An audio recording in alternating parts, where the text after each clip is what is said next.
We're talking about antibiotic resistance mechanisms. There is bacteria everywhere on this earth and all inside of our bodies. Humans are even estimated to contain more bacterial cells than human cells. They multiply rapidly under favorable conditions, forming colonies of millions or even billions. Not all bacteria are bad. However, some can even be beneficial through our digestive system, which can help break down food and keep us healthy. There are bad bacteria throughout that can be harmful and cause infections to us.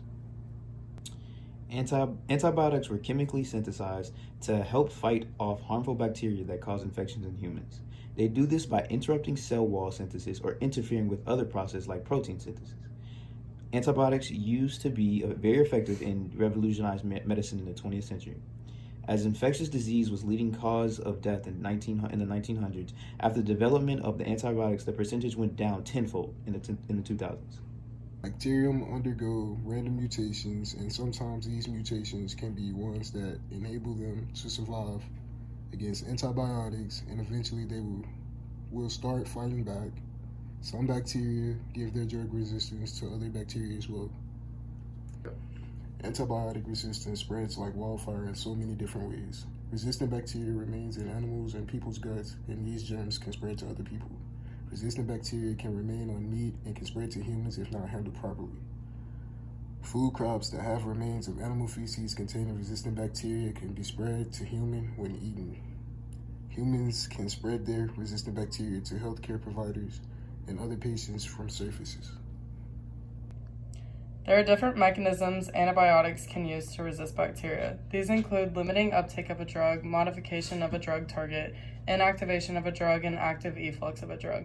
Limiting uptake of a drug can be caused by the formation of a biofilm which contains polysaccharides, DNA, and proteins, making it extremely difficult for antimicrobial agents to infiltrate the bacteria. Mutations in the selectivity of porin channels and a decrease in the number of porins available can also limit uptake. Bacteria can also develop a thickened cell wall. Modification of a drug target. Alterations in the structure or number of PCB penicillin binding proteins can impact the amount of a drug that binds to the target. Ribosomal subunit methylation or ribosomal mutations can also interfere with the ability of a drug to bind to the ribosome. Drug inactivation. Bacteria can inactivate drugs by degradation of the drug or by transfer of a chemical group to the drug.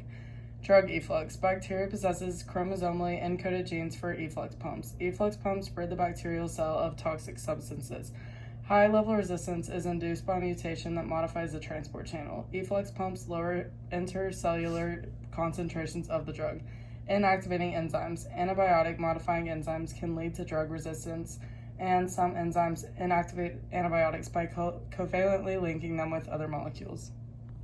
Misusing antibiotics turns regular bacteria into superbugs. Taking antibiotics when you don't need them or not finishing all of your prescribed medicine causes these, which are bacteria that has formed resistance to multiple drugs that once treated the infection caused by the bacteria.